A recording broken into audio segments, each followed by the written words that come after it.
첫 번째 이야기, 동남아시아 어느 숲. 동남아 어느 나라를 다녀왔다. 풍부한 자연 속 숲을 한가로이 산책하려고 했었는데 사실 그 숲에는 뱀이 자주 나온다고 해서 혼자 가면 위험한 상황이었지만 그건 나중에야 알게 된 사실이었다. 스마트폰 GPS를 믿고 다소 무리하면서도 조금 깊은 숲까지 들어갔었다. 낮이었는데도 문득 정신을 차리니 어쩐지 어둑어둑하고 기분 나쁜 곳에 서 있었다. 이전까지 들리던 새나 벌레 울음소리도 어느덧 뚝 그치고 주변은 죽은 듯 조용했다. 그러는 와중 갑작스레 저 멀리 앞에서 타탁하고 나무를 치는 듯한 소리가 들려오기 시작했다. 숲속에서 갑작스럽게 소리가 울려 퍼지기는 했지만 그리 신경을 쓰지 않았다. 아마 뭐가 나무에 부딪히기라도 한 거겠지.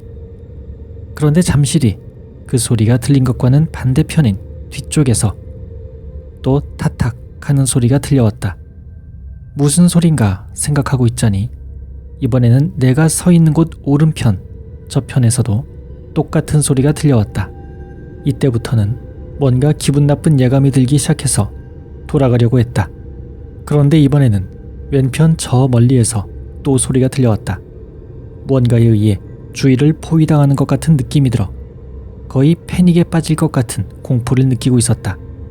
그 후에도 일정한 텀을 두고 무언가 신호라도 주고받느냐 뭔가가 나무를 치는 소리가 들려왔다.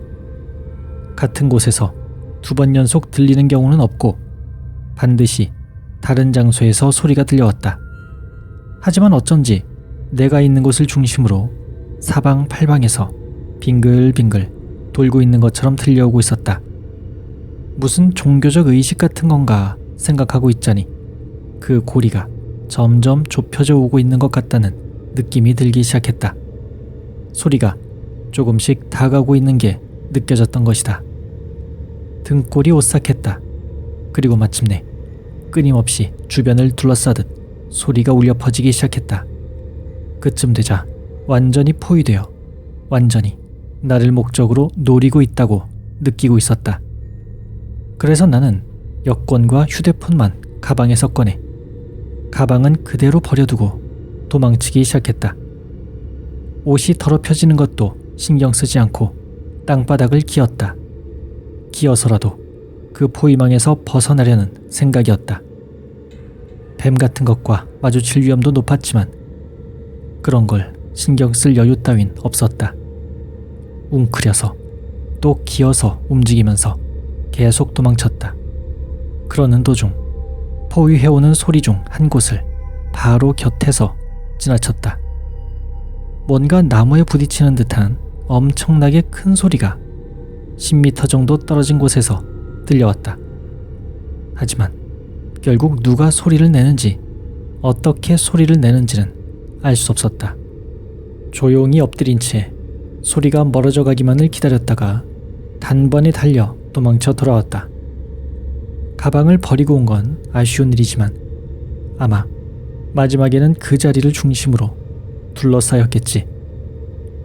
완전히 가운데에 몰릴 때까지 있었더라면 어떻게 됐을지 상상해 보노라면 지금도 소름이 끼치는 무서운 체험이었다.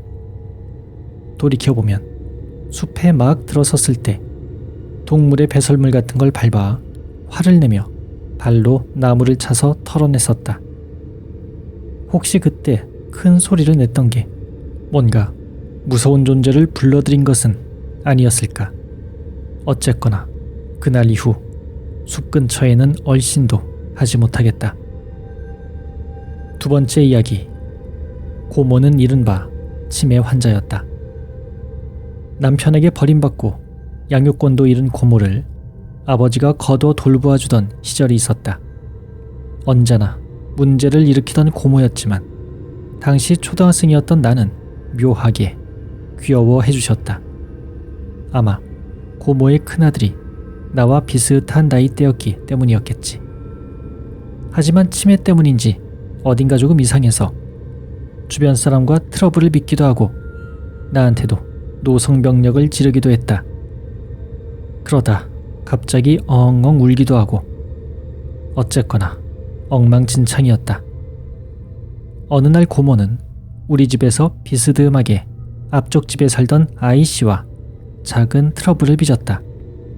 하지만 고모치고는 드물게도 그에게 소리를 지르거나 하지는 않았다. 나중에 고모는 저놈은 어차피 지붕에서 떨어져 죽을 거니까 괜찮아 라고 말했다. 고모는 망상과 현실의 구별을 하지 못하는 경우가 종종 있었다. 형한테는 트럭과 트럭 사이에 끼어 죽을 거야. 라고 말했고 어머니한테는 머리에 암이 생겨서 죽어. 라고 말했다. 아버지에게는 바다에 빠져서 죽는다. 라고 말했다. 그럼 고모는 어떻게 죽는데? 하고 묻자 나는 목을 매서 죽어. 라고 대답했다. 그로부터 얼마 지나지 않아 고모는 정말로 목을 매서 스스로 목숨을 끊었다.